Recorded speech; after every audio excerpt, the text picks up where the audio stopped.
Pues listo, muy buenas noches, tengan todos ustedes bienvenidos al webinar Aspectos Legales para emitir opiniones técnicas y dictámenes en bajo, medio y alto riesgo. Nuestra invitada de honor es la licenciada Gabriela Rodríguez.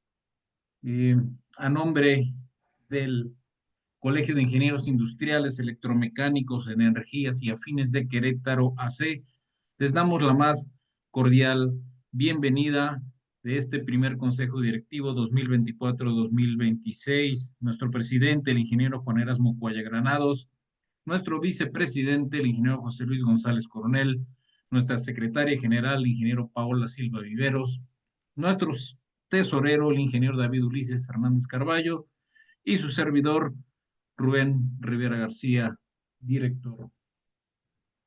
Estos eventos, estos webinars, eh, son patrocinados por las siguientes instituciones: la Agencia de Energía de Querétaro, la Dirección Estatal de Profesiones, ACUEC, en su noveno Consejo Directivo, el Clúster Energético de Querétaro. Tenemos también el patrocinio del corporativo SG. Nuestro éxito depende del éxito de nuestros clientes. Gestión y control de riesgos, OSIMAC, KRO, asesoría industrial, Solorum, energía renovable. Y bueno, nuestra invitada de hoy es egresada de la Universidad Autónoma de Querétaro, con posgrado en especialidad en Derecho Corporativo por la misma Casa de Estudios y una maestría en Administración Estratégica por la Universidad de Guanajuato. Actualmente cursa una segunda licenciatura en Administración de Empresas en la Universidad Autónoma de Querétaro para fortalecer su formación en gestión empresarial. Inició su trayectoria en el sector aeronáutico, experiencia que le proporcionó competencias en entornos de alta tecnología, cumplimiento regulatorio y gestión de proyectos complejos. Durante más de 15 años se ha desempeñado en el sector eléctrico, en áreas de distribución y suministro básico de energía, desarrollando especialización en derecho energético, contratos y obligaciones, así como en derecho corporativo, administrativo y fiscal. Su fortaleza profesional radica en el diseño e implementación de estrategias jurídicas y empresariales orientadas a la resolución efectiva de conflictos entre particulares y autoridades. Maneja técnicas de conciliación, mediación y otras formas de resolución de controversias, privilegiando soluciones dialogadas y eficientes. Su perfil integra conocimientos jurídicos especializados, capacidades estratégicas y administrativas, con enfoque en innovación, liderazgo y gestión eficaz en sectores altamente regulados y en constante transformación. Licenciada Gabriela Rodríguez, bienvenida a esta su casa, bienvenida al colegio, y los micrófonos son todos suyos. Hola, ¿qué tal? Buenas noches. Muchas gracias, Rubén. Buenas noches a todos. Espero que se encuentren muy bien. El objetivo de este webinar es darles un poco de contexto sobre los dictámenes y las opiniones técnicas que tal vez causan un poquito de controversia, dónde se fundamentan, cómo, cómo son, cuál es su objetivo, cuáles son las diferencias, quién puede o no emitirlos. Entonces, pues les voy a dar algunos conceptos generales, algunos de derecho, algunas interpretaciones y algunas cosas que he visto en la práctica profesional. Si tienen dudas sobre el tema que estemos viendo, adelante, lo vamos contestando. Si quieren que veamos alguna situación en específico, podemos hacerlo al final para no perder el hilo. Pero bueno, si están de acuerdo, pues empezamos. Voy a compartir pantalla.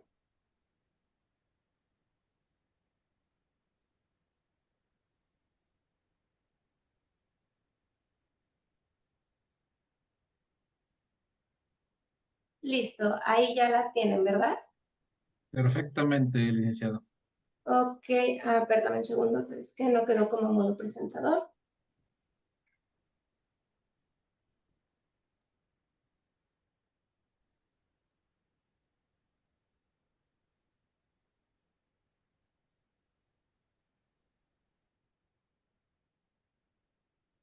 Listo. Bueno, ahí estamos.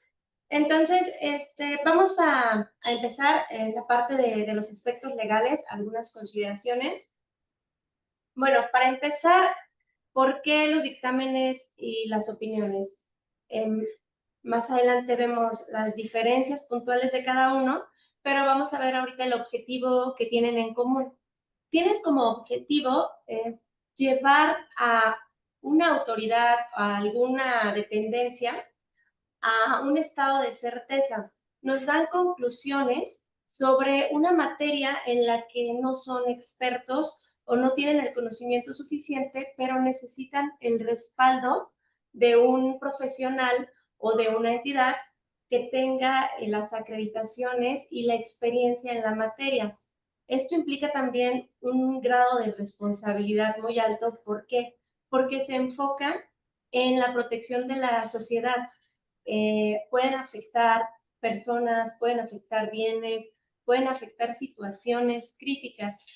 Por ejemplo, no sé si recuerdan cuando hubo el incidente de la línea 12 del metro, pues que inmediatamente empezaron a buscar responsable. ¿Por qué? Porque hubo profesionales que dieron su visto bueno sobre el cumplimiento de condiciones de seguridad, de cumplimiento normativo de estas situaciones. Entonces, bueno, para eso tenemos los dictámenes y las opiniones. Obviamente todos tienen sus salvaguardas y sus objetivos, pero en un panorama general, bueno, nos dan este panorama de certeza.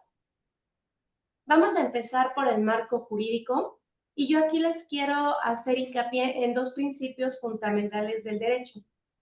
Uno es la jerarquía del sistema jurídico mexicano y otro es la sujetoriedad. Tal vez de inicio me van a decir por qué, ¿verdad? Porque vamos a checarlo. Tenemos primero la jerarquía del orden jurídico.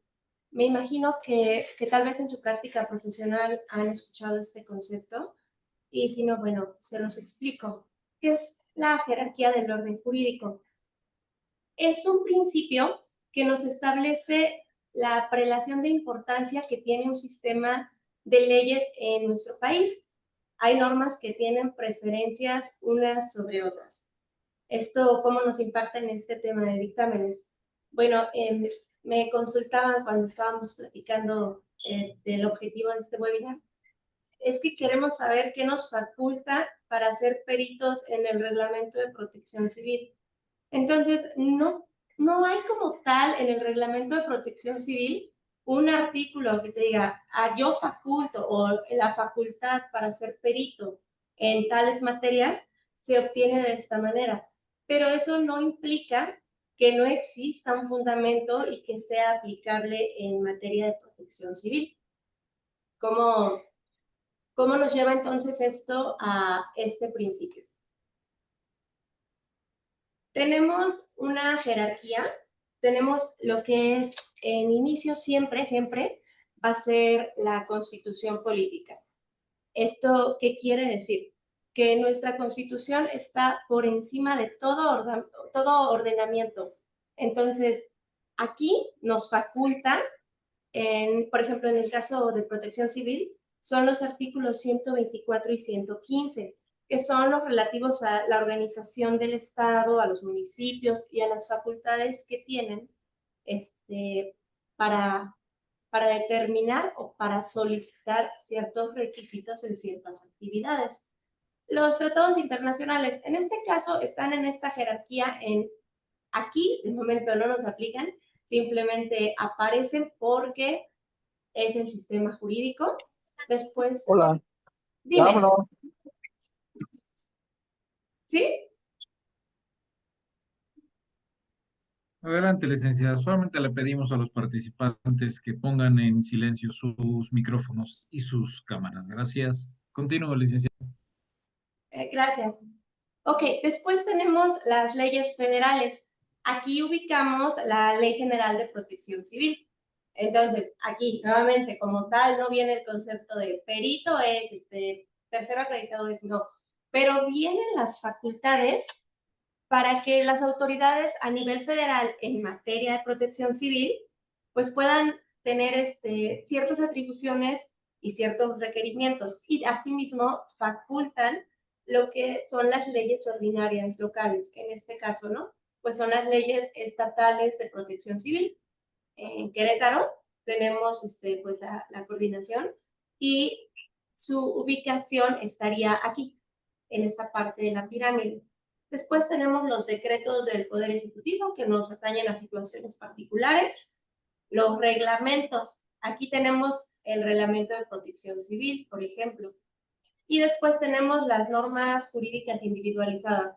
En este caso, son los acuerdos entre particulares. Por ejemplo, en el caso del colegio, tienen su procedimiento de acreditación como perito. Bueno, aquí tenemos las normas jurídicas individualizadas. ¿Qué quiere decir? Pues que afectan a un solo sector.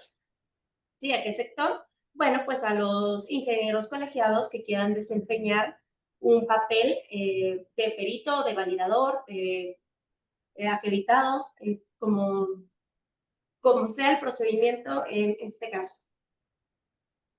No sé si aquí alguien tenga una duda, si seguimos. Bueno, creo que todo bien. Todo bien, sí. Ok, entonces pasamos al principio de supletoriedad. ¿Qué quiere decir el principio de supletoriedad? Quiere decir que cuando una norma en concreto no tiene la respuesta que estamos buscando, porque puede ser insuficiente, es incompleta o incluso el concepto es inexistente, se puede recurrir a normas de rango inferior o rango superior, depende del ordenamiento.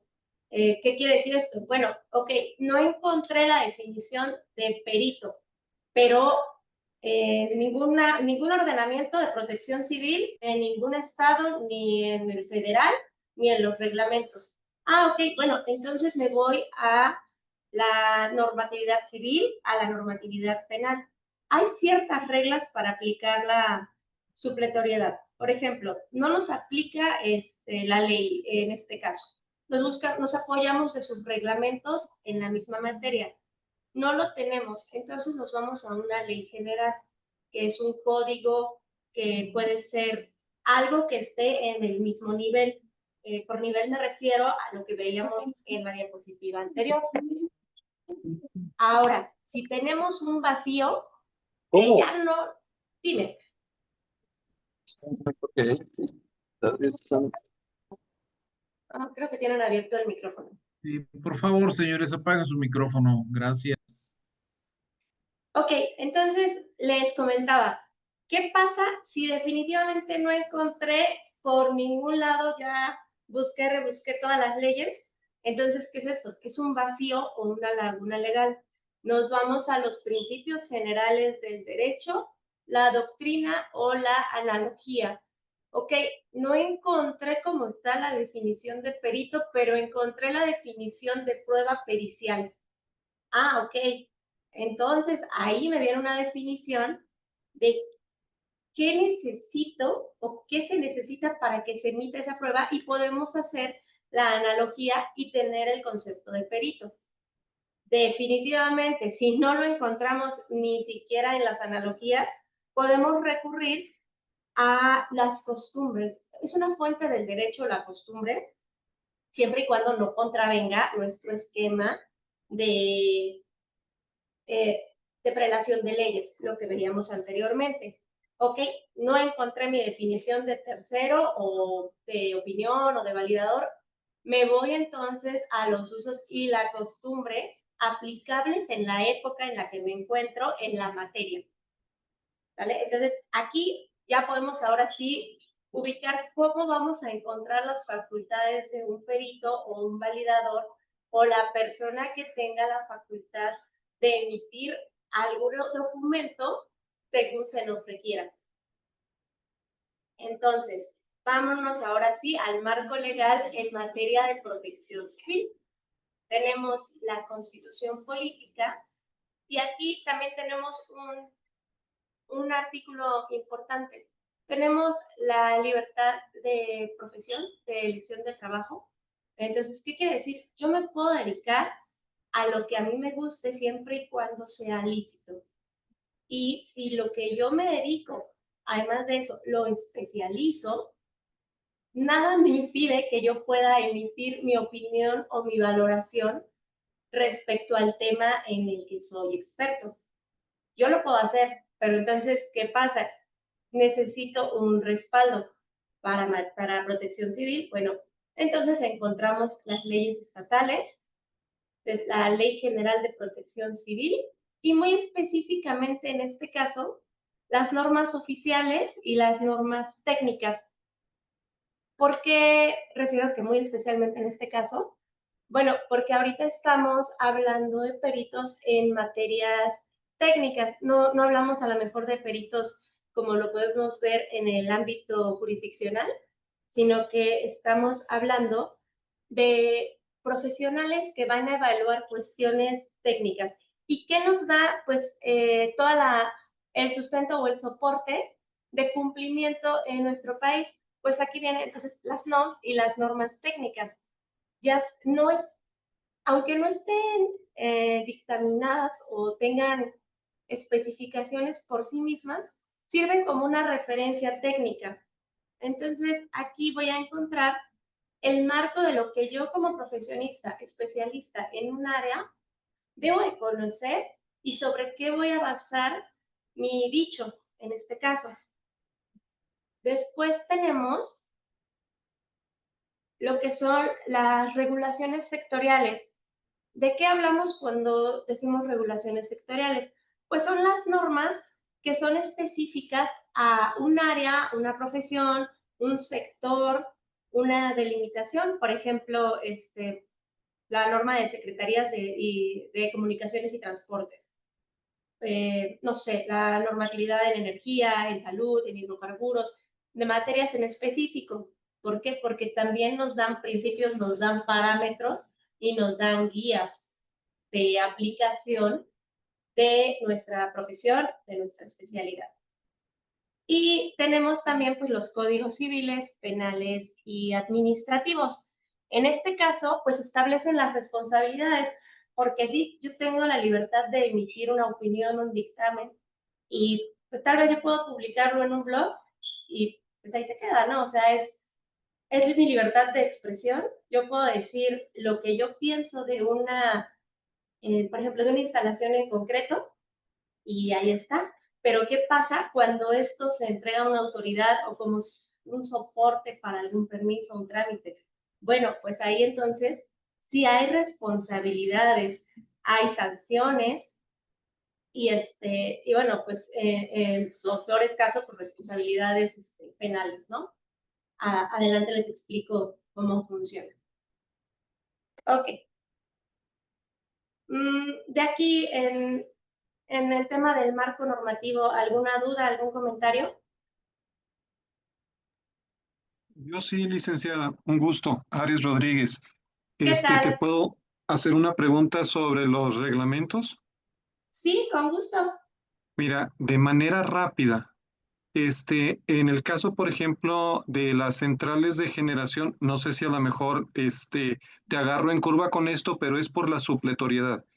En el Dígame. caso de las centrales de generación de 0.7 megas a 20 megas, uno de los requisitos para que las disposiciones, el acuerdo entre en operación, es que se haya entrado en vigor el reglamento de la ley del sector eléctrico, que todavía no está publicado, y el reglamento de planeación y transición energética que sí existe. La pregunta es la siguiente.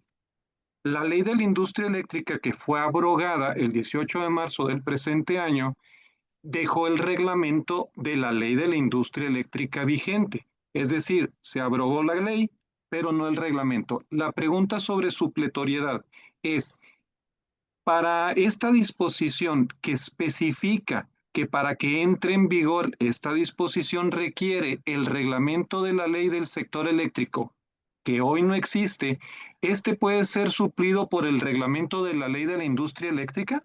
Esa es la pregunta. Sí, de hecho, no es el primer caso. Es muy común en nuestro sistema que primero pues sale la ley y después se actualizan los reglamentos. Aquí hay que recordar que estamos nuestro sistema jurídico mexicano en un esquema positivista. ¿Qué quiere decir? Que el derecho es vigente siempre y cuando esté publicado y sea escrito. Ajá, entonces, si no tienes el reglamento actualizado porque no ha sido publicado y está escrito, puedes aplicar la cuestión supletoria siempre y cuando no contravenga. Por ejemplo, te voy a poner un ejemplo burdo, ¿no? Que te dice, necesitas para cierto caso la emisión de un dictamen emitido por tal profesional con tales características. Y el reglamento te contradice, ¿no? Te dice, la emisión del dictamen tal es esto. Ok, ahí hay una contradicción. Entonces, ese artículo, ese párrafo, esa sección del reglamento, no lo aplicamos porque entra en controversia. Entonces, pero si no contraviene, tú estás en la libertad de aplicarlo en tanto no se abrogue o se deroguen secciones y se publique el nuevo reglamento. Porque esto es sumamente común y no podríamos detener la operación pues de todos los sectores porque no se ha actualizado. Hay reglas, hay normas, pero desafortunadamente no se cumplen al pie de la letra. Entonces, no nos podemos quedar en un estado de indefensión. Aquí también entra otro principio, que es la limitación que tienen las autoridades y la libertad que tenemos los particulares. Tú tienes el reglamento publicado y como particular estás no estás limitado, estás limitado a lo que te prohíba, pero puedes hacer todo lo que no esté prohibido. Entonces, no viene la prohibición tampoco específica en la norma publicada, en la nueva norma, de que no puedas aplicar el nuevo reglamento en tanto entra en vigor la actualización. No sé si me di a entender. Perfectamente, sí, muchísimas gracias por la aclaración. No hay de qué. Entonces, algo más que... Licenciada, Dígame. sí. Licenciada, primero un comentario para completar un poquito y después una pregunta. El comentario es, me parece que funciona igual ahorita que salió la nueva ley de la infraestructura de la calidad, donde no ha salido reglamento y se sigue utilizando el de la ley anterior, que era la Ley Federal de Metrología y Normalización. Correcto. Entonces, pues sí, ese es un caso, digamos así, muy particular, ¿no? Para cerrar el tema de lo que está diciendo, yo estoy de acuerdo. Mi pregunta, licenciada, es, yo tengo duda en la jerarquía jurídica, en qué nivel de autoridad están las famosas DACs, ¿no? Las disposiciones administrativas que son resoluciones. Esas siempre he tenido dudas si se dan un tratamiento como de decreto, están por encima de la norma, por abajo de la norma. Siempre he tenido esa duda y no había encontrado a alguien a quien preguntarle cómo se ve esto, ¿no? Porque tengo muchas dudas al respecto. Ok, las DACs creo que son de comisión, ¿verdad? Sí, básicamente son las resoluciones que se emiten para, en caso de que no hay una norma, ahorita como por ejemplo el código de red, ¿no? O la de controles volumétricos también. Fueron emitidas por la CRE y ahorita pues están vigentes. Salió un decreto. Sí, las emitió la Comisión Reguladora de Energía, y que ahora ya no existe, y es Comisión Nacional de Energía la que está vigente. Ok, entonces, La bueno. se tiene que apegar a ellas, más que nada. Sí, pero mi pregunta es, ¿en qué parte está del orden jurídico? O sea, esa parte es la que nunca he habido claro dónde está, ¿no? O sea, ¿se trabaja como una ley ordinaria, como un decreto, como un reglamento? O sea, ¿en qué estatus está?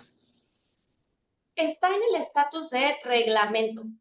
¿Por qué? Vamos a usar aquí la parte de la analogía. Las leyes federales crean las dependencias. Por ejemplo, en este caso, crean los municipios o los estados, ¿no? Crean la figura jurídica.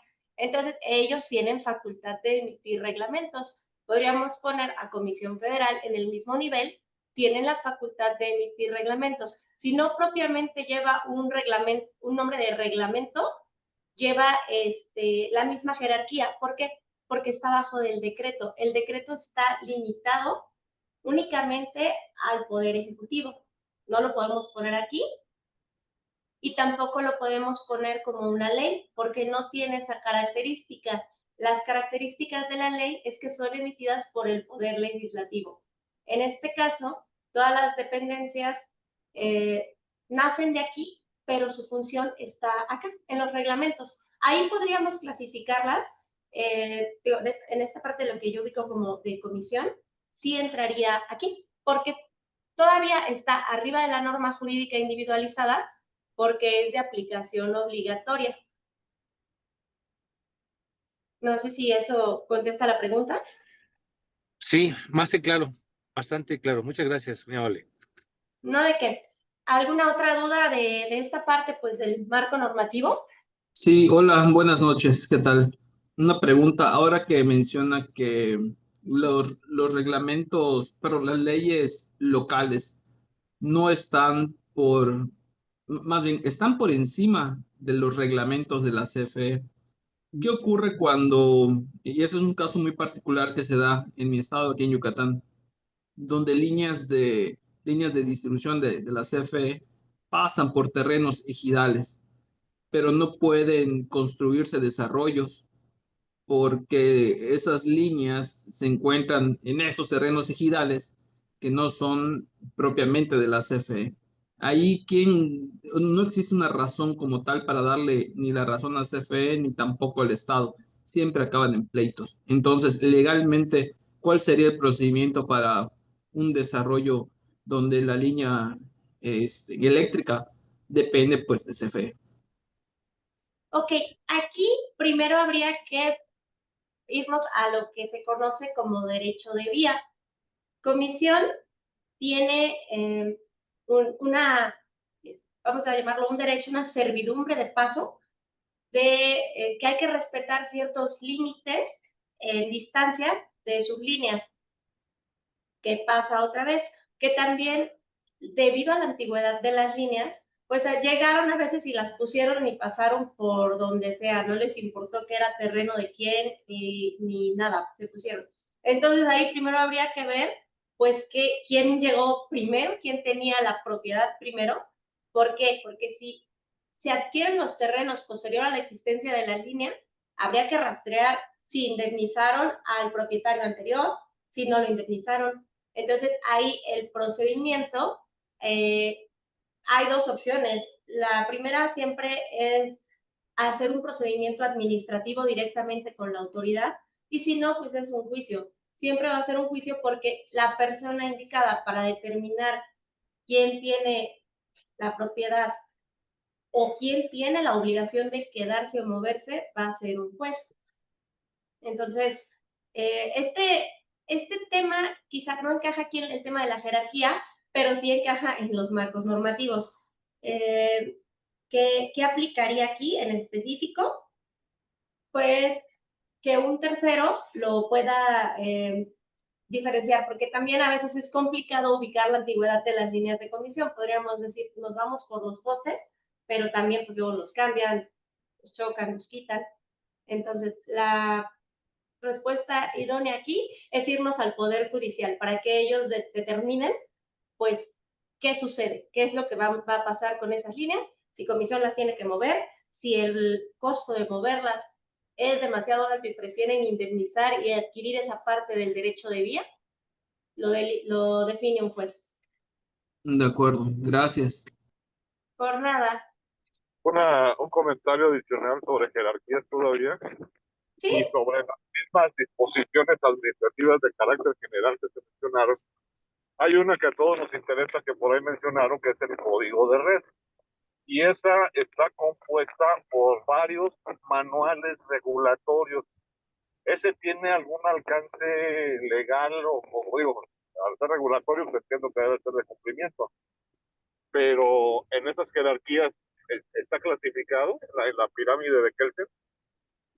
Sí, todos los ordenamientos están clasificados. Habría que ver específicamente la autoridad o la dependencia que lo emite para clasificarlo.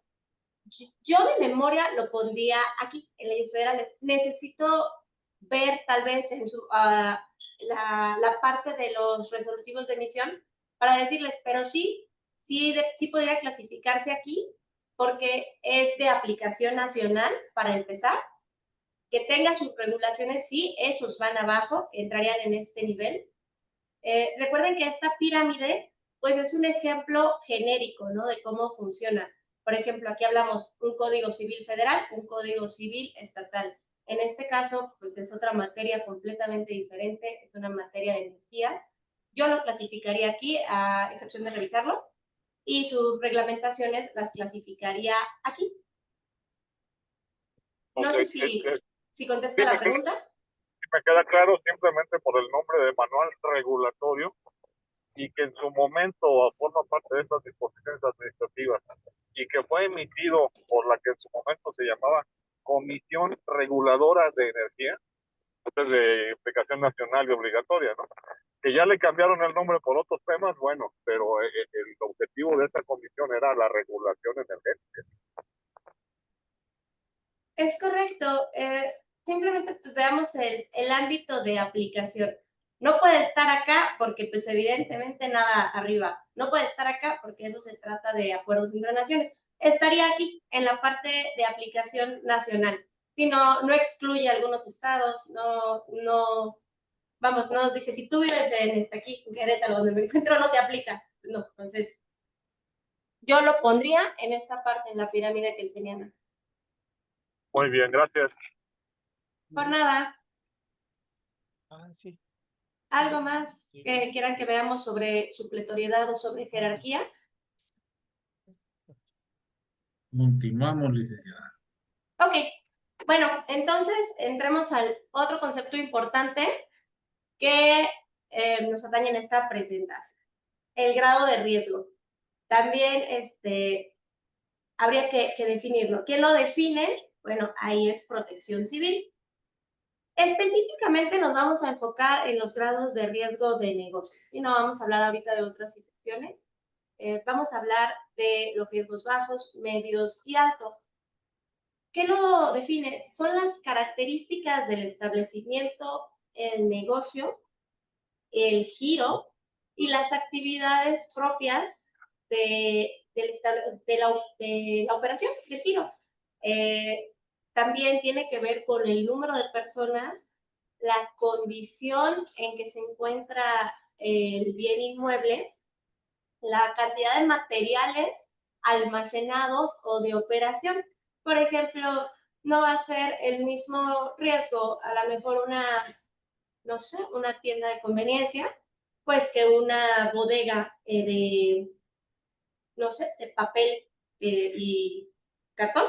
¿Por qué? Porque aunque bueno, diría uno, pues no hay nada, pero bueno, el riesgo de que se incendie a lo mejor la bodega pues es más alto, entonces lo clasifica, ¿no? De hecho, cuando hacemos los trámites de licencia, los trámites de visto bueno, pues nos piden que hagamos el cuestionario de autoevaluación. Y tienes de tantas a tantas personas, A, tantas B, C, y al final, ¿cuántos A's, cuántas B's o tienes una C? Pues ya inmediatamente te clasifica en el grado de riesgo. ¿Por qué es importante este concepto antes de continuar con el tema? Porque propiamente estamos hablando de los aspectos legales para la emisión de los documentos de acuerdo al grado de riesgo. Esto no lo determinamos nosotros, lo va a determinar Protección Civil y también va a determinar pues el requisito específico para demostrar el cumplimiento o la seguridad en la materia que nos atañe, ya sea eléctrica, de gas, de, no sé, materia ambiental, de todo lo que piden para la apertura del del giro específico. Ok, y después pasamos a los sujetos autorizados. ¿Quiénes son los sujetos autorizados en este tema? Bueno, pues primero las autoridades competentes, porque ellos también pueden emitir dictámenes y opiniones técnicas. Tienen esa facultad. Los peritos, los terceros acreditados y los laboratorios y unidades de inspección. Cada uno tiene sus limitantes, cada uno tiene sus alcances, qué puede, qué no puede, sus requisitos. En específico, vamos a ver dos, que son los peritos y los terceros acreditados. Empezamos por los peritos. Aquí venía nuevamente la pregunta que decía, ¿qué nos faculta a nosotros como peritos? Me consultaban en el colegio. ¿Quién dice que podemos ser peritos? Bueno, aquí el término de perito nos hace referencia a un experto. Así, listo, llano, en una materia. Puede ser una materia que necesite una certificación de alguna autoridad educativa, en este caso la cédula profesional, o puede ser un oficio. Por ejemplo, un perito ebanista, pues no va a tener su cédula, tiene la experiencia y tiene la capacidad, pero aún así puede tener el reconocimiento de perito. Este es el requisito de fondo número 1 para ser perito. Después viene el respaldo. ¿A qué me refiero con respaldo? ¿Qué institución te está validando como perito? Está diciendo, sí, esta persona posee los conocimientos necesarios para emitir una opinión acertada sobre el tema en específico. Aquí en este caso yo les puse dos ejemplos, el SINCRO y el Poder Judicial. ¿Por qué el SINCRO? Porque los colegios tienen facultades de acreditar especialistas. No es que ellos por sí solos les den la calidad de peritos, no, pero ellos pueden determinar un procedimiento para evaluar. ¿Por qué? Porque el colegio está conformado por especialistas en la materia. El objeto de un colegio de profesionistas, pues es siempre el perfeccionamiento de la materia, del ¿sí? Perdón, de la materia es Aspectos también... legales para emitir opiniones técnicas y dictámenes en bajo, medio y alto riesgo. Eso son... Bueno, me lo mandaron para que lo viera. Ingeniero, por favor, le pedimos apague su micrófono. Gracias. Ok, les comentaba. Entonces, ellos dan respaldo. Lo mismo que el Poder Judicial. El Poder Judicial, a diferencia de los colegios, pues ellos no tienen, ahora sí que un departamento especializado para cada materia. Pero ¿qué sí tienen? Tienen las técnicas, los procedimientos para certificar que las personas o los profesionistas son aptos para emitir un dictamen o, en su caso, un informe. No una opinión técnica, ahorita pasamos a esa parte y les explico por qué. Y bueno. Una pregunta aquí, Sí. Ya que nos está tocando el tema, y que desde el principio yo espero que se aclare, ¿no? Diferencia y definición legal incluso entre dictamen, opinión técnica y ahora informe. De hecho vamos a esa parte, si gustan, estamos a 3 diapositivas, ahorita llegamos a esa parte. Gracias. Y tenemos como último requisito de fondo la capacitación. ¿Por qué? Porque yo puedo ser perito experto en este momento, pero obviamente todo se actualiza y las especialidades no son ajenas a esta parte. Entonces, si yo no estoy en capacitación continua, sí puedo tener mi nombramiento de perito por alguna institución, pero no voy a tener la capacidad de conocer una materia a fondo, de emitir una opinión acertada. Para mí, estos son los 3 principios fundamentales de un perito y cómo puede reconocerse. ¿Por qué? Porque si habláramos de la definición simple y llana, pues es el experto que me acredita mi cédula profesional. Pero ¿qué tal si yo acabo de salir y tengo 0 experiencia porque nunca trabajé en la carrera, porque apenas voy empezando? Pues evidentemente no soy un especialista y no puedo ser un perito. Sí, podría pelearlo legalmente y pues me darían la razón, pero no lo soy. Licenciada. Entonces, ¿sí? Perdón que le interrumpa, solamente la experiencia la determina cada colegio. No es lo mismo un año a 10 años, a 15 años. Es un ejemplo, ¿no? ¿Esa experiencia la determina el colegio o cómo? Sí, la determina libremente la institución que te vaya a acreditar. ¿Por qué? Porque ellos están poniendo su respaldo. Entonces, un colegio que te dice 6 meses de experiencia, es libre de hacerlo, pero también qué seguridad tiene como colegio de que el profesional que estoy acreditando, pues con 6 meses ya tiene experiencia para conocer. Obviamente, pues tampoco nos vamos a ir a 25 años de experiencia, no. O sea, tiene que ser un criterio razonado. Por ejemplo, Poder Judicial, recuerdo que en su momento pedían 5 años de experiencia comprobable. Entonces, ¿cómo la comprobamos? Tenemos diferentes opciones. Las cartas de recomendación de nuestros clientes, proyectos importantes, nuestro currículum, cosas que sean verificables, pero sí va a depender libremente de la institución que acredite. Obviamente va de por medio su reputación, ¿verdad? Entonces, yo creo que ahí ya entra el criterio que tomen los consejos directivos de los colegios en ese momento para determinar los requisitos y la experiencia. Y bueno, creo que también no es que yo diga que tengo la experiencia y con eso me vayan a creer.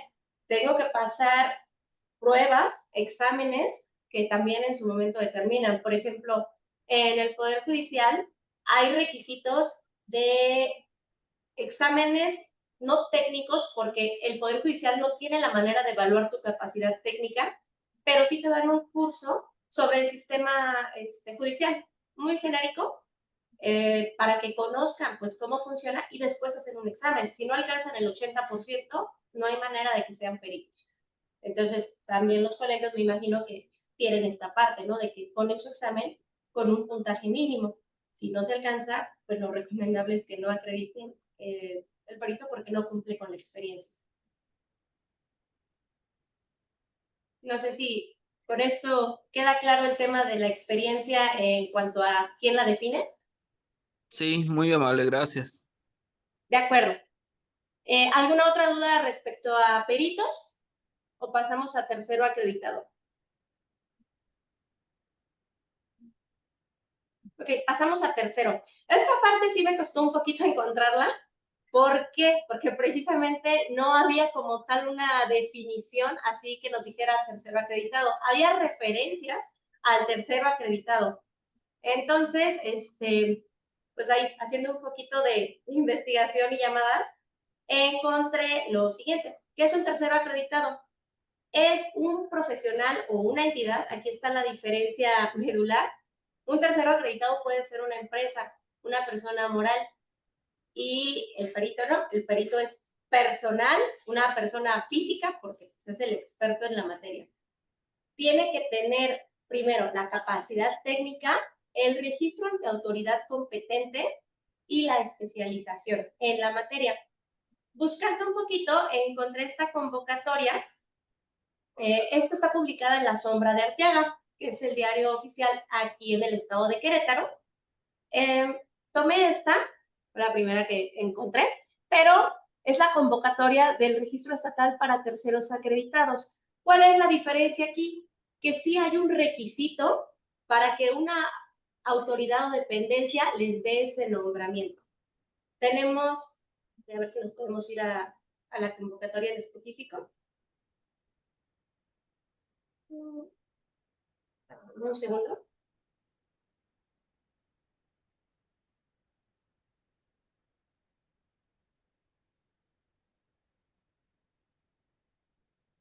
Ahí están viendo la convocatoria, es que se me perdió un poco la presentación. No sé si alguien me puede confirmar si la ven. Se ve ahí es una... Es un Es un PDF. PDF. Sí. Ajá, sí. Ok. Entonces, bueno, aquí hay una parte de requisitos. Está la convocatoria y tiene requisitos específicos que se deben de cumplir para obtener esta parte de tercero acreditado. Son requisitos muy generales. Tienen pagos de derechos. Tienen requisitos de documentación en específico. Y tienen, por ejemplo, requisitos que dependen también de otras instituciones, ¿no? Por ejemplo, aquí están pidiendo la DS-05.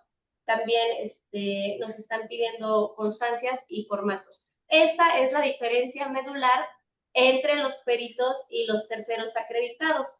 El perito necesita respaldo. El tercero acreditado necesita un registro ante una dependencia. ¿De aquí alguna duda de las diferencias entre uno y otro? No, la única, no duda, pero la validez es la misma ante un peritaje, ¿verdad? No. Ahí vamos a la diferencia. Un tercero acreditado tiene una función específica. Para Protección Civil es la emisión de opiniones técnicas en materia. Ahí va el pobrecito, sigue internado. Tenemos también la otra diferencia en los peritos es que los peritos sí pueden emitir opiniones o dictámenes en materias judicial y en materias administrativas, y la opinión técnica como tal no funcionaría, sería tal vez el último recurso, pero esa es la diferencia, la función que tienen y quién lo acredita. Ok, pasamos ahora sí a lo que me preguntaban, los tipos de dictámenes e informes. Los clasifiqué en 4 para hacer un condensado, porque podríamos tener miles de tipos de documentos técnicos, periciales, informativos, pero bueno, tenemos el dictamen pericial, el dictamen técnico, el informe y la opinión técnica. Vamos a ver muy brevemente esta parte de los dictámenes. Me parece que más adelante se está programando un curso en el que ya podemos entrar de fondo a ver, ahora sí, requisitos, forma, modo, sugerencias y todo para elaborar cada uno de estos documentos. De momento, les voy a explicar de manera muy general en qué consisten, cuáles son sus alcances, y ya si tienen alguna duda en específico, pues la vamos viendo.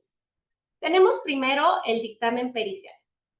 El dictamen pericial es un documento técnico y legal que está designado por un perito experto. En este caso, pues como es un perito, recuerden, tiene el respaldo de alguna institución del orden civil o público, y normalmente se utiliza en procesos judiciales. ¿Para qué sirve? Bueno, cuando existe un juicio o una controversia, recordemos que el juez no es experto en todas las materias. El juez es experto en derecho, pero muchas veces necesita auxiliarse de expertos en la materia. Por ejemplo, vamos a hablar del caso de una aseguradora. Yo le estoy reclamando porque no me quiere pagar un siniestro que tuve con mi automóvil. ¿Qué hacemos? Traemos un perito en mecánica, un perito en vialidades, lo que sea el caso en específico. El dictamen pericial puede ser emitido a petición de parte o a petición del juez. Las diferencias. Petición de parte. Yo, como actor o como demandado de un juicio, pues me interesa probar que tengo la razón. Entonces, ¿qué voy a hacer? Me voy a auxiliar de un perito que es el especialista en la materia para que me conteste un cuestionario. Mi cuestionario versa sobre el asunto del juicio. Yo quiero su opinión. Y aquí sí hay teorías e hipótesis, porque recuerden que los juicios son cosas que ya pasaron, se encuentran atrás en la línea del tiempo. Entonces, yo necesito a alguien que vaya, vea, porque es muy posible que también las cosas ya no estén. Si yo choqué, pues mi coche no se va a quedar ahí hasta que termine el juicio. Entonces, pero hay evidencia documental, hay evidencia fotográfica, y él va a sacar teorías e hipótesis para orientar al juez a la toma de una decisión.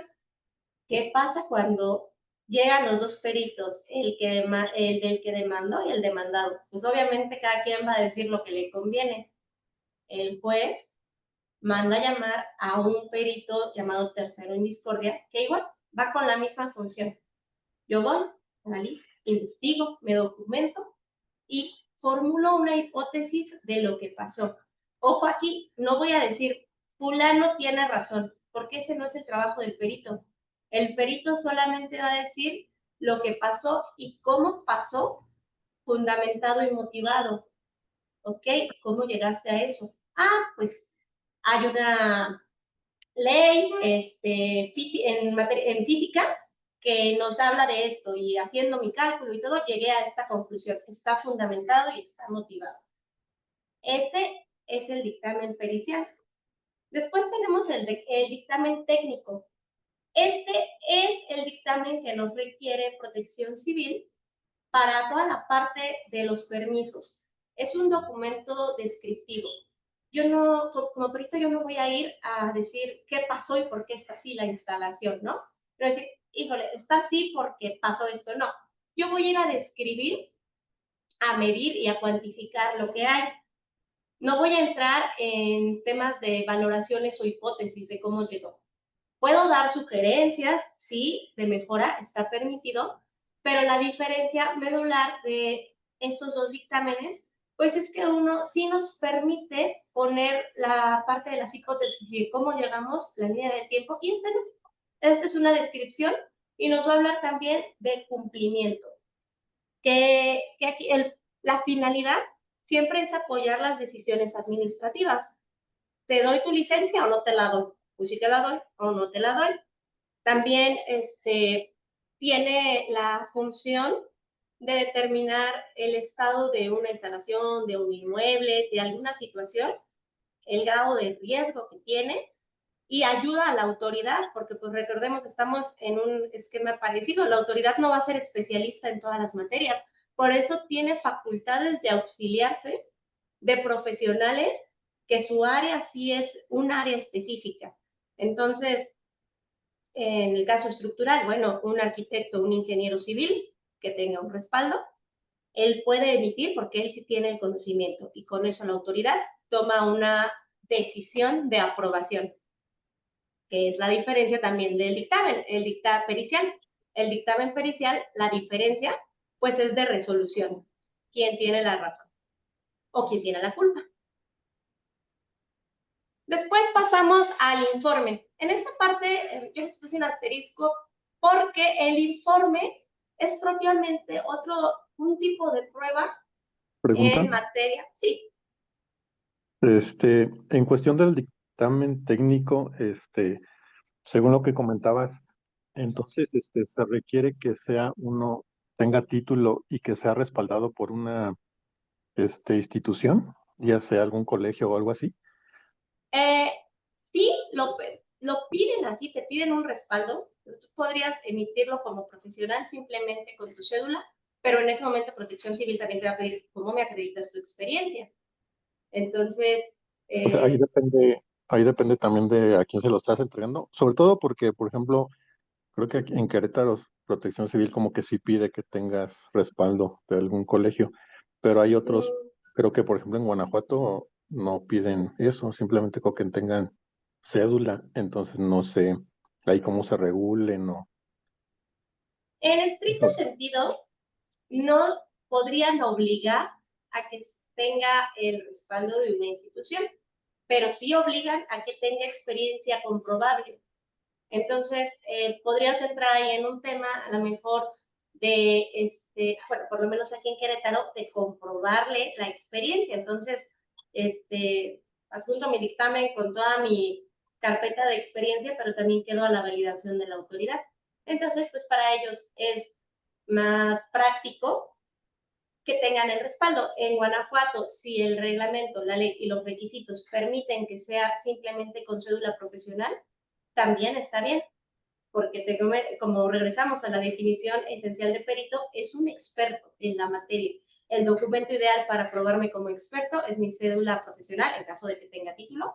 En caso de que no tenga título, no se me ocurre de momento algún dictamen técnico que se pueda emitir sin título, pero si lo hubiera, ahí sí requeriríamos del respaldo de una asociación o de no sé, del Poder Judicial, porque pues entonces, si no tengo el primer documento para probar mi experiencia, necesito hacerme de los medios idóneos para probarla. Va a depender, obviamente, pues mucho de lo que determine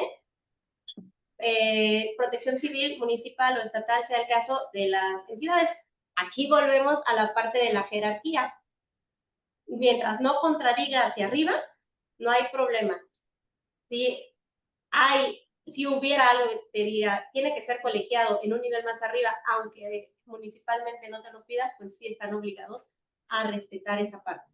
Que en Guanajuato así está, es completamente válido. Un comentario aquí, un caso particular acá en Jalisco. Ajá.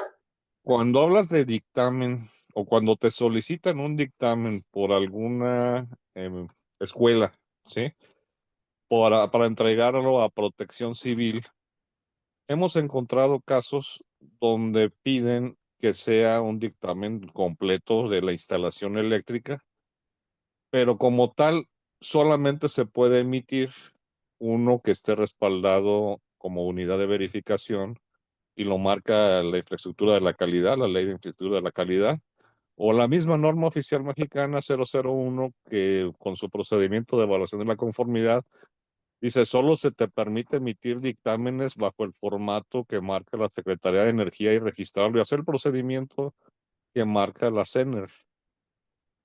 Si seguimos el procedimiento de evaluación de la conformidad, ¿sí? Nosotros emitimos ese dictamen, pero luego llega la Protección Civil, que es una autoridad estatal, y dice, ok, quiero que me entreguen los planos de la instalación firmados por el que hizo el dictamen. Y eso va en contra del procedimiento de evaluación de la conformidad, porque el que hace un dictamen como unidad de verificación no puede firmar los proyectos. Ahí encontramos esas contraposiciones. No sé si han tenido el caso en otros estados. Yo no lo he visto en la práctica profesional, porque evidentemente pues está esta parte de que quien no puede dictaminarse, quien hace el trabajo, ¿no? Sería pues perder la parte de la imparcialidad. Además de que se me hace un poco extraño que pidan, ¿es UBIE? Me dijeron que pedían un dictamen UBIE para las escuelas. Sí, de hecho ya solo se pueden emitir dictámenes de instalaciones eléctricas que cumplen con la norma 001 y eso te obliga a que sea a través del procedimiento de evaluación de la conformidad y subirlo a la plataforma, al CEDIVER y todo lo que es la Secretaría de Energía. Pero cumplir con ese procedimiento ya lo están pidiendo con ese dictamen que emite la CENER. Antes veíamos algunos, le llamaban dictámenes, que realmente deberían ser informes o opinión técnica cuando mucho. En todo caso serían dictámenes apócrifos, porque no están cumpliendo lo que marca el PEC, el procedimiento de evaluación de la conformidad. Y eso, pues nos metió en mucha confusión al grado que dejamos de tomar algunos proyectos de ese tipo, ¿no? Porque la protección civil no entendía que el que hace el dictamen, el proyecto, el que hace el dictamen no puede firmar los planos. Y querían a fuerzas que fuéramos los mismos. Y dije, no puede ser. Ahí puede haber unas salvaguardas. Bueno, para empezar, aquí hay una consideración importante. La CENER emitió un documento, un comunicado, donde sugerían que los dictámenes UBIE fueran exclusivamente para la contratación del servicio. Ese es su objetivo principal, que algunas unidades de protección civil lo reciban también para trámites. Está bien, no está limitado porque como el dictamen UBIE, esa petición de parte, pues yo lo puedo usar para lo que yo quiera, ¿no? Incluso puedo pedirle a una unidad de inspección que vaya y revise mi instalación, aunque ya tenga contrato, porque yo quiero que él, como experto acreditado por la EMA y por CENER, me diga si tu instalación cumple. Y nada puede evitar que yo pida mi dictamen. Entonces, sí, pero para emitirlo tiene que ser a través de la plataforma de CENER para que sea válido. Es correcto, no, sí. Eso, estamos hablando de que si yo lo pido, que me lo emitan con el folio, con el CEDIVER y demás, me lo pueden dar. El uso que yo le dé es mi responsabilidad y los alcances. Entonces, ¿aquí qué pasa? Me están pidiendo protección civil, que lo quieren por las escuelas, me imagino, por el grado de riesgo, ¿no? Por todo lo que se compromete en la inspección de una escuela. Me están pidiendo que firme el proyecto quien emite el dictamen. Ok, aquí ya encontramos una confusión, pero como tenemos una salvaguarda, puedo firmarlo como de conformidad, o sea, de que lo revisé, más no lo diseñé. Tú puedes Como tener opinión. puedes tener Ajá. el diseñador, el proyectista, que firma con su cédula como responsable del proyecto, pero puedes firmar como unidad de inspección en que estás de acuerdo en que cumple con el PEC y estás ahí salvaguardando tus funciones como unidad de inspección, pero también estás cumpliendo con el requisito de protección civil. Esta es pues, la parte de la salvaguarda, las lagunas, lo que no está, la interpretación, no estás incumpliendo y estás cumpliendo a lo que te están pidiendo. Sería tal vez la manera en que puedan seguir emitiéndolos, y si lo está pidiendo protección civil, pues me imagino que ellos se van a respaldar en el tema de el interés superior. Y Sí, nada más que los que quedamos en riesgo ante Secretaría de Energía, porque si hace una auditoría y los está haciendo aleatoriamente, que haga esa revisión de los documentos y encuentre que se firmaron un proyecto, es un riesgo alto. Pero puede llevar la Que haya leyenda, ¿no? Se interpretación. firmó Sí, o sea, en el contrato. Primero, las unidades de inspección tienen la obligación de tener su contrato de prestación de servicios. En las cláusulas se puede establecer las firmas o los alcances de las firmas. En la cláusula puede tener la cláusula de a petición del cliente, se firmarán de conformidad los planos sin que esto implique una responsabilidad o participación en el diseño, planeación, ejecución, todo. Entonces, ¿qué pasa? proyecto. Cuando llega a CENER, aquí está, la firma, incluso en el plano, la firma es de conformidad, de cumplimiento. ¿Por qué? Porque como unidad de inspección, yo determino el cumplimiento. Entonces, me estás diciendo que no puedo hacer lo que estoy acreditado a hacer. Y ahí CENER no tendría objeción, pero hay que saber redactar y escribir lo que vamos a hacer para que no nos implique nuestra responsabilidad. ¿Vale? Entonces, si tienes alguna duda de contratos, también lo podemos ver después. Es otra parte de mis especialidades, los contratos civiles y mercantiles. Excelente, gracias. Por nada. Entonces, bueno, vamos a pasar a la diferencia de esos dos documentos, al informe y a la opinión técnica. El informe, como les comentaba, es una prueba judicial, que no es un dictamen, pero se hace a través de un perito. ¿En qué consiste? El juez quiere ver con sus propios ojos las cosas. Les voy a poner un ejemplo de una prueba de informes que tuve la oportunidad de acompañar en materia eléctrica hace unos meses. Una persona se electrocutó en un rastro, en una granja de pollos. Entonces, el hecho estaba muy claro. La persona se electrocutó, el resultado es que murió y era un juicio de responsabilidad civil en contra del propietario. El juez dice, yo quiero ir físicamente a ver el lugar de los hechos. Se asistió de varios peritos en materia de ingeniería eléctrica. ¿Y en qué consistía la prueba? En que el juez llegaba, en este caso fue un auxiliar del juzgado, viene y dice, ok, descríbanme qué es esto. Pues es una subestación, no sé, tipo poste, de tantos kVA. Descríbanme qué es esto. Es un medidor. Él pues pregunta, pero aquí, a diferencia del dictamen, no hay un análisis, no hay una hipótesis y no hay un cuestionario establecido. Simplemente se acompaña al juez y él va diciendo, dime qué es esto, dime qué es esto. Y si el juez lo pide, hazme un informe escrito. Si no lo pide, se asienta y se queda en el expediente judicial. Esa es la diferencia entre dictamen pericial e informe. Y viene la opinión técnica. Licenciada, perdón que le interrumpa nuevamente.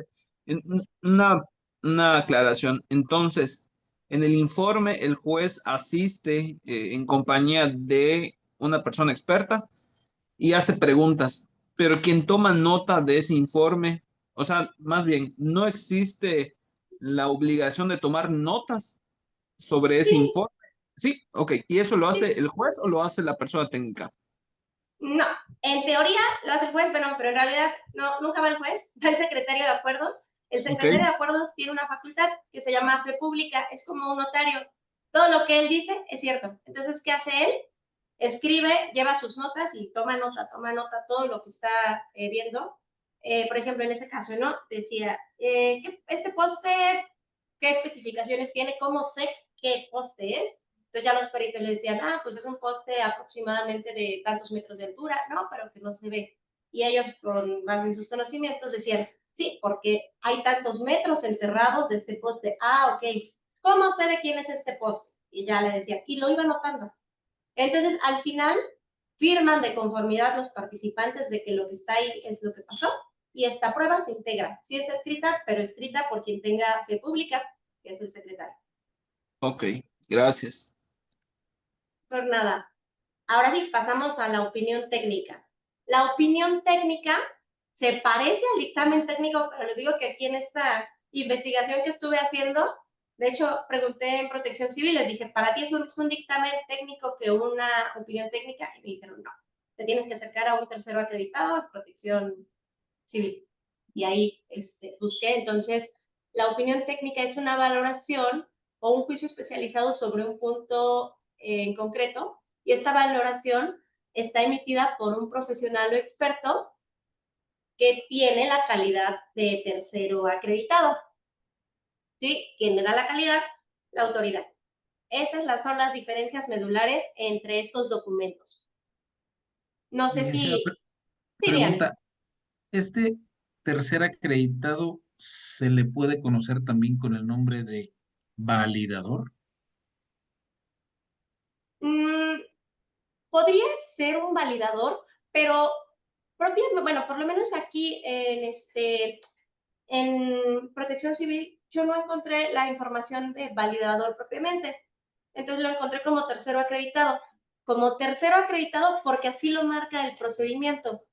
Tal vez validador lo podríamos clasificar en la parte de perito. Si hubiera una parte donde el validador tiene que tener un procedimiento especial, pues sería una tercera figura.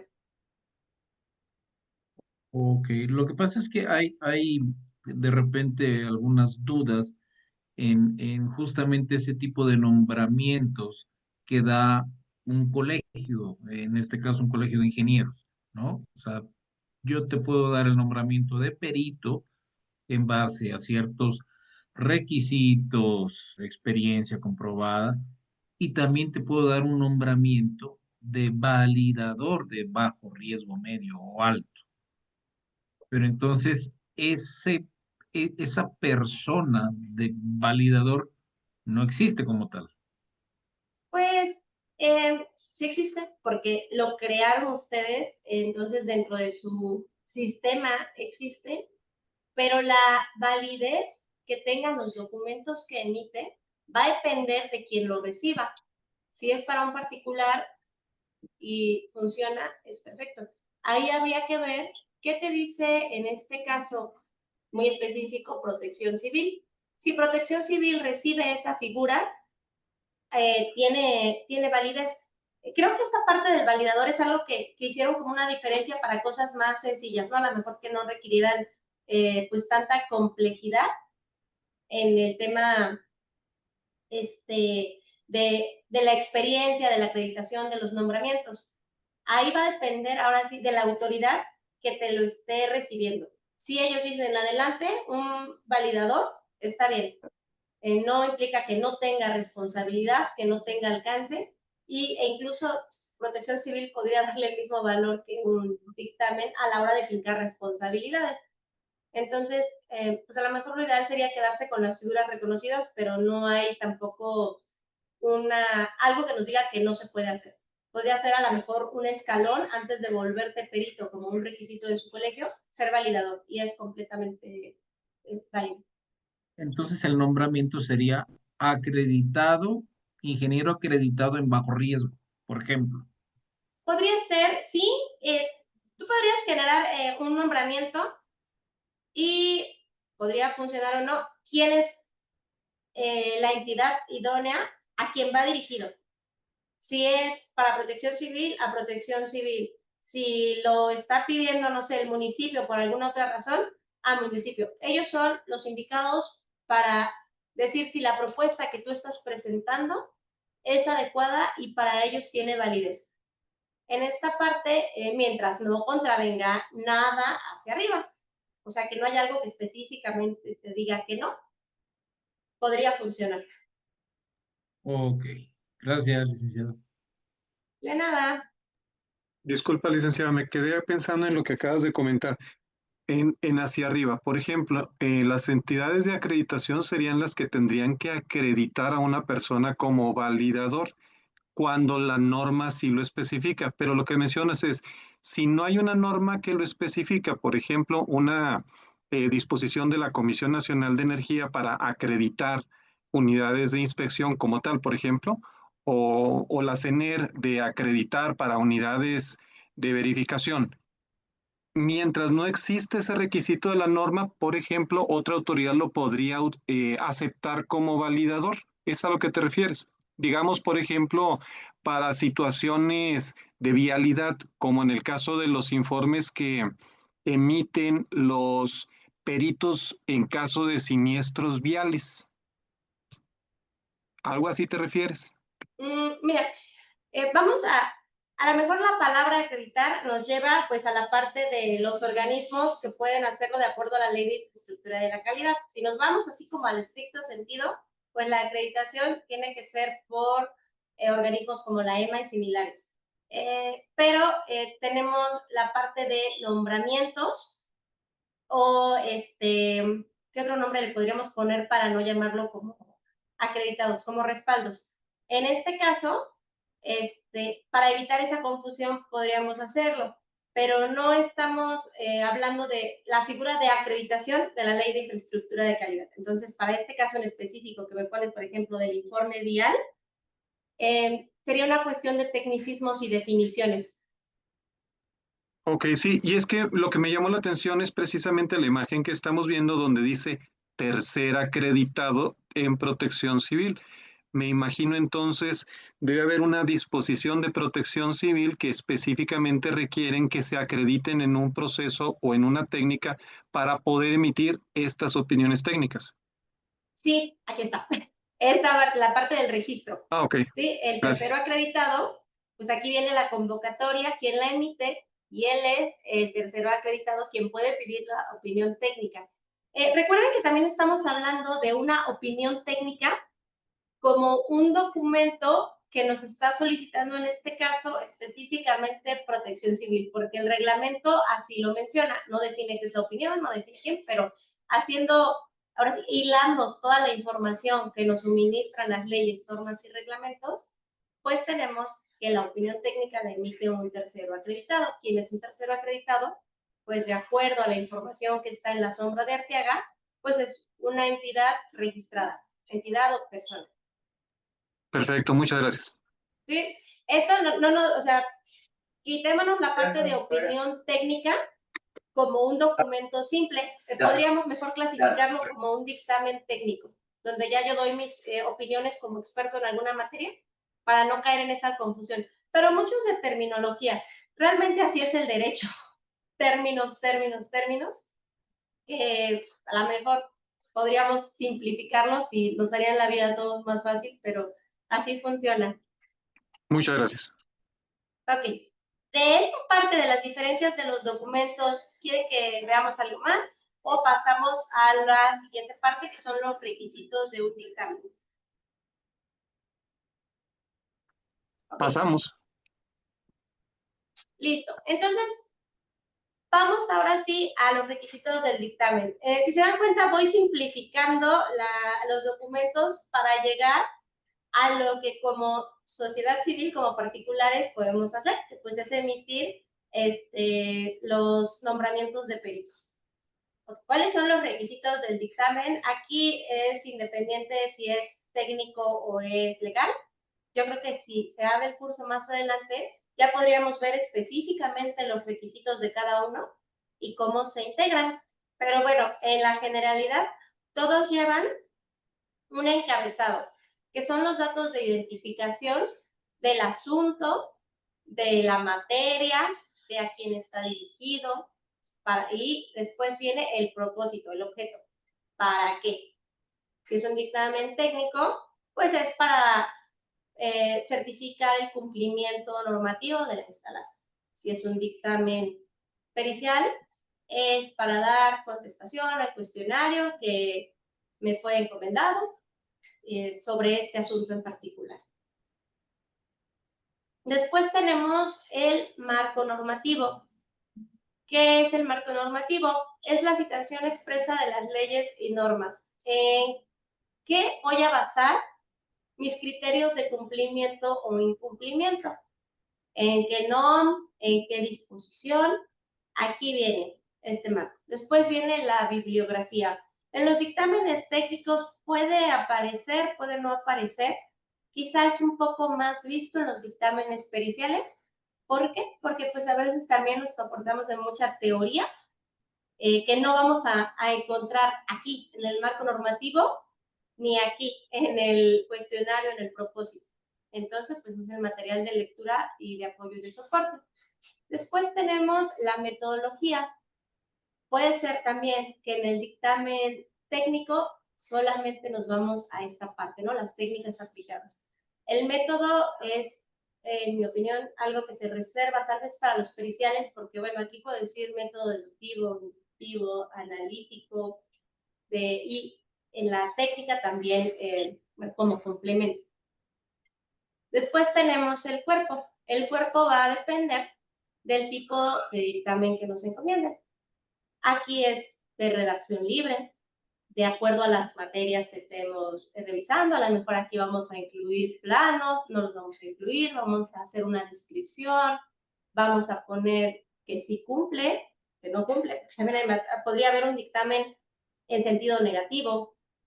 Vamos a describir, ¿no? Pues esta es la parte de decir lo que hay. Y después tenemos las conclusiones. En materia pericial, ese es dar una conclusión sobre lo que yo percibí, vi, pude concluir. Y en materia técnica es el cumplimiento o no cumplimiento, en este caso la conformidad o no la conformidad. Y después los datos de identificación y acreditaciones. Acreditaciones, volvamos a esto, no como el sentido estricto de la ley de infraestructura, sino como la parte de cómo acredito quién soy y cuál es mi capacidad.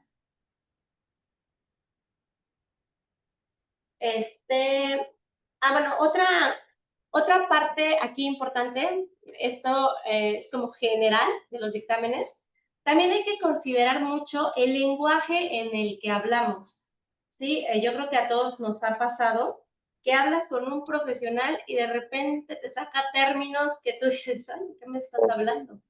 Entonces, tratamos de adaptarlo a quien va dirigido. Por ejemplo, cuando un dictamen pericial va dirigido al juez, no le vamos a poner los principios de, no sé, alguna cuestión física y que me hables así de termoresistencia, y el juez va a decir, ¿qué es eso? No, ya le explicas con palabras para mortales qué es lo que estás tratando de hacerle ver o de hacerle entender. Pues lo mismo va también para tu cliente, ¿no? En el dictamen técnico, obviamente, pues sí no lo vas a poner así súper coloquial, pero sí vas a poner algo que sea digerible y que se pueda entender a quien va dirigido. Eso es súper importante. Ok, de aquí de requisitos, ¿algo más? ¿Quieren ver algo en particular de alguno de los puntos? Bueno, seguimos. ¿Cuál es la validación administrativa y los efectos legales que pueden tener los dictámenes, informes, opiniones en este caso? Bueno, la validación viene de quien lo recibe, lo que platicábamos anteriormente. Para quién va dirigido es quien le va a dar el efecto, el uso y el valor. Puede ser para procedimientos administrativos y legales, no propiamente un juicio, puede ser una mediación, puede ser algún procedimiento que me lo pida una ley en concreto, un reglamento, una entidad. Puede ser para trámites, permisos, licencias, visto bueno en este caso. o puede ser de validez probatoria. ¿Sí? Pues esto, cuando a lo mejor el juez no encuentra un perito experto en la materia, puede llamar a un especialista y, ok, no tiene la calidad de dictamen pericial, pero un dictamen técnico puede servir, es descriptivo nada más y puede tener validez probatoria también. Ok, y pasamos al tema de las responsabilidades, porque la emisión de los dictámenes pues también va acompañada de esta parte, ¿no? De la responsabilidad. No es, como en alguna ocasión escuché en algún curso, no es la cárcel de los peritos, pero sí hay ciertos aspectos que debemos considerar en la emisión. La primera parte es la parte civil, la responsabilidad civil. Si un perito emite un dictamen y causa daños, y puede causar daños o perjuicios sobre un dictamen negligente, lo hice a la ICEBA, lo hice con parcialidad, lo hice porque me ofrecieron dinero para firmar y sacarlo y todo, y viene un daño, pues entonces puede ser objeto de responsabilidad civil, que es lo que a veces ha pasado, ¿no? Cuando hay accidentes en las ferias o toda esta parte, ¿no? Que, ok, vamos a dar con el responsable. Y el responsable normalmente no es el que instaló o el que hizo, es quien dijo que estaba bien porque es el experto. Viene la responsabilidad administrativa, pues se puede ser sujeto a sanciones por incumplimiento de requisitos, por la emisión de documentación apócrifa o por prácticas profesionales ilícitas, ¿no? En esta parte, pues es la sanción, ahora sí el dinero que me va a costar. En el peor de los casos, así, un caso muy extremo, pues sería una responsabilidad penal, ¿no? Cuando hay fraudes, hay omisiones o conductas que pongan en riesgo la vida de las personas. Si yo dije que di una certificación sobre un dictamen estructural y pues al rato no pasó una desgracia y murió gente, puedo ser acusado de homicidio en diferentes grados, pero bueno, aquí es la responsabilidad penal. Mi recomendación, si van a ser peritos, tengan un seguro de responsabilidad civil, no son nada caros, y pues la verdad es un ahorro, o sea, ya pueden emitirlos y quitaríamos esta parte del riesgo. ¿Te refieres a la posibilidad de que con un metaperitaje se pueda fincar la responsabilidad civil o penal en caso de que se demuestre que un peritaje fue proporcionado, digamos, bajo las instrucciones de la parte contratante? Sí, podría fincarse responsabilidad. Mira, también recordemos que en un juicio hay una diferencia entre la omisión y la falsificación de la información. ¿Qué pasa? Obviamente, si a mí me contrata una de las partes, yo voy a decir lo que sea real, pero que beneficie a las partes. Ahí pues no estoy cayendo en una parte de ningún tema de esos, ¿no? Diferente a que sí, falsifiqué información, falsifiqué pruebas y todo para concluir, pues sí. Sí se puede con un metaperitaje, podrían fincarte algún tipo de responsabilidad, ¿sí? A petición de parte o particular o autoridad. Me refiero a que alguien diga o, pues evidentemente, porque pase alguna situación y la autoridad busque a quien dijo que las cosas estaban bien cuando no lo estaban. Ok, gracias, licenciada. Por nada. Licenciada, por aquí pregunta el ingeniero Jonathan Gutiérrez, ¿qué seguro recomienda para la responsabilidad civil? Así se llama, es un seguro de responsabilidad civil profesional.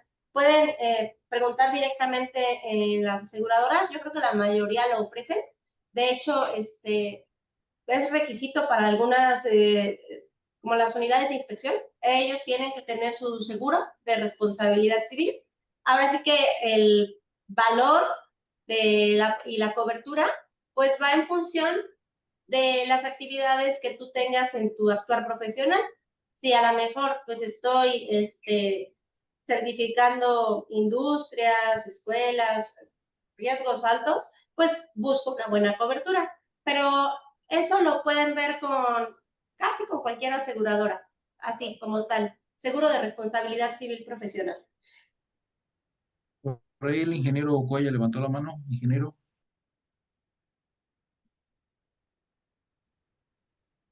¿Qué tal? Buenas noches. Sí, es correcto. Todo dependiendo del qué uso le vayan a dar al seguro, pues es el que se les va a ofrecer. Por ahí les comentaba en el chat que en el colegio contamos con una agente, la señora Adela, que ella nos proporciona seguros dependiendo el requerimiento que vayamos a tener. Entonces, si tienen esa necesidad, pueden pedir informes y ella misma, bueno, ella les va a sugerir qué es lo que van a requerir y los precios, créanme que están muy, muy, muy baratos de los productos que ella ofrece. Mira, por ahí tenemos también otra pregunta. Dice el ingeniero Jorge García, si no tenemos ninguna acreditación o certificación, ¿se puede emitir un dictamen solo con la cédula profesional? Sí, sí se puede. Volvemos a la parte de que uno puede ejercer su trabajo siempre que sea lícito de manera libre. Esa es una garantía constitucional. Entonces, pues dentro de los alcances de mi trabajo está emitir un dictamen. Sí puedo. La cuestión aquí es quien lo recibe, que lo acepte, y si quien te lo recibe lo acepta con tu cédula profesional, está perfecto. Por ejemplo, en materia de dictámenes periciales, ¿qué pasa cuando no hay muchos especialistas en alguna materia muy, muy específica? Primero se busca el padrón judicial. Si por alguna razón desisten o no hay, se busca apoyo de los colegios. Si aún así se desiste o no hay, el juez puede buscar a un profesional que acredite pues, con su cédula profesional. Ahí sería un caso muy específico donde, bajo ciertas consideraciones, sí te recibieron un dictamen solo con cédula profesional.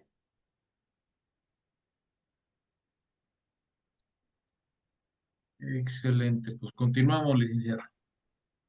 Ok, bueno, pues ya casi terminamos. Vamos a la parte de las buenas prácticas. ¿Qué son pues, las buenas prácticas recomendadas en la emisión de los dictámenes, opiniones, informes? Son, primero, la transparencia. ¿Sí? ¿Qué quiere decir esto? Pues que lo que voy a poner es verificable, es real, que no tiene nada oculto, nada truculento. Es la independencia, que no estoy sujeto a ninguna autoridad para la emisión de ese trabajo. No autoridad me refiero a autoridad como lo hemos estado viendo, como alguna dependencia, sino alguien que esté por encima de mí, que se haga con imparcialidad. Esta parte pues es que no voy a decir cosas que no son para beneficiar a alguien. Aplica tanto en el pericial como en el informe técnico, pues si la instalación cumple, cumple, si no cumple, pues no cumple, ¿verdad? Y pues la capacitación continua, esa parte la veíamos al principio. Hay que actualizarnos siempre, aunque seamos especialistas en la materia. Bueno, pues por mi parte es todo. No sé si quieran que revisemos dudas, que veamos algo en particular. Y bueno, también les comento, si ustedes están emitiendo actualmente dictámenes y han sido llamados a juicios y demás y necesitan el apoyo y quien les ayude pues a darle la revisión a los dictámenes, pues les dejo mis datos de contactos porque una cosa es pues tener la parte técnica dominada, pero la parte de presentación, de metodologías, de desahogo y te toca un juicio oral, ¿qué me van a preguntar? Bueno, pues en esta parte los puedo asesorar y los puedo acompañar. Yo sí tengo una duda, licenciada. Sí, adelante. En el caso del estado de San Luis Potosí, estamos acreditados como unidad de verificación a nivel federal en cuestión eléctrica, en materia eléctrica. Okay. Pero nos encontramos con que Protección Civil degrada y demerita un dictamen oficial emitido por Secretaría de Energía. ¿Cómo? O sea, ¿no lo quiere? No, ellos se inventaron un padrón con gente sin cédula profesional, sin capacidad técnica, y están omitiendo bueno, están dejando de aceptar lo que es dictamen emitido por UBIE. Ok, bueno, aquí tenemos dos puntos. El primero, pues es que la autoridad no puede actuar libremente y sin control ni nada, pero pasa. O sea, pasa que de repente dicen, pues yo estoy acá y las cosas son así. Y nosotros como particulares tenemos dos opciones, decir, pues me aguanto, o decir, no me aguanto y preparo un recurso fundamentado y motivado donde te exijo a ti, autoridad, que me des una contestación por escrito de tu actuar. Esa podría ser una opción en donde se dirijan a Protección Civil y digan, está pasando esta situación, no hay una razón, o dame las razones, fundamentos y motivos por el cual no quieres admitirme y por el cual estás admitiendo o tienes publicado este padrón en tal sitio oficial de personas que no se encuentran registradas, que no están en el registro de profesiones y pones en riesgo la seguridad. O sea, normalmente cuando la autoridad se ve acorralada por este tema, donde ya hay una evidencia por escrito, se retractan y de repente mágicamente ya cambia todo y no es un malentendido, ¿cómo crees? Si está pasando, les sugiero que tal vez como gremio se unan y presenten su inconformidad, porque no podrían hacerlo, no pueden negarlo. Ok. ¿Hay algún recurso federal que pueda vigilar esta situación? Sí, se puede, podría ser un juicio administrativo. Yo normalmente sugiero que siempre se haga primero el acercamiento directo con la autoridad, ¿no? En las buenas prácticas nos acercamos, platicamos ante esa negativa sobre la autoridad, pero como recurso, ya directamente por escrito. No necesita existir como tal el procedimiento, tan solo con el fundamento del artículo 8º constitucional, que es el derecho de petición. Yo puedo pedir a la autoridad lo que yo quiera saber, siempre y cuando sea legal y no sea información clasificada, me tienen que contestar. Entonces, ese sería el camino que yo sugiero. Si aún así no tengo respuestas, me voy al órgano de control. Siempre hay quien vigila el actuar de las dependencias. Si aún así el órgano de control no responde, nos vamos entonces a un juicio administrativo. Ok. Sí, por ahí entonces te voy a contactar para que nos asesores en esta situación un poco. Sí, claro que sí, con gusto. Gracias. Complementando un poco, Inge, ahí también lo que les recomiendo es precisamente el procedimiento de protección civil y creo que en todos los estados pide eso para el que emite el dictamen, ¿no? Que esté colegiado. Entonces les sugiero que vayan a su colegio de allá de San Luis, agrémiense y obviamente esta situación hágansela saber, que lo más seguro es que también ya lo deben de saber el colegio y ustedes jerárquicamente como UBIS pues son los que mandan, ¿no? Digamos en la cuestión de emitir dictámenes o documentación. Entonces, como dice la licenciada, no hay poder divino que les niegue el hecho de que ustedes también puedan, o más bien que les validen su documentación y pues obviamente con el colegio de allá pues van a hacer más peso. Sí, sí es lo que estamos buscando como colegio, pues generar la presión para que, digo, a final de cuentas, no todos los colegiados fungimos como unidad de verificación, pero sí una buena parte. Entonces, todos estamos sufriendo de lo mismo. Independientemente de la situación del programa de protección civil, de sus reglamentos, pues ellos no están facultados para crear un juicio sobre un dictamen eléctrico emitido por unidad de verificación.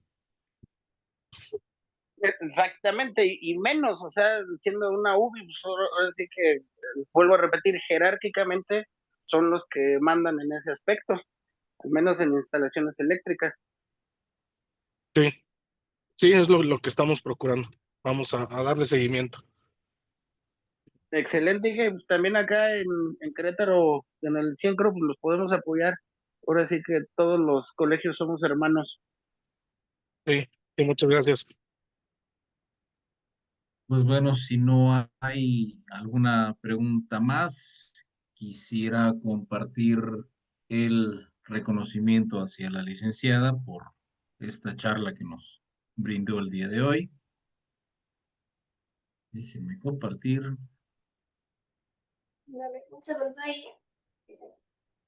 Listo. Listo.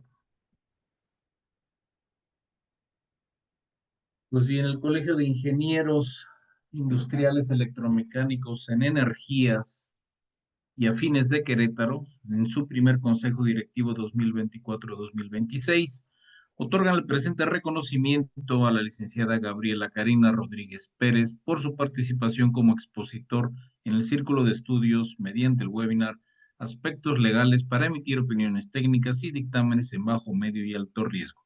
1 de octubre de 2025, error de dedo, de 19 a 21 horas, duración 2 horas.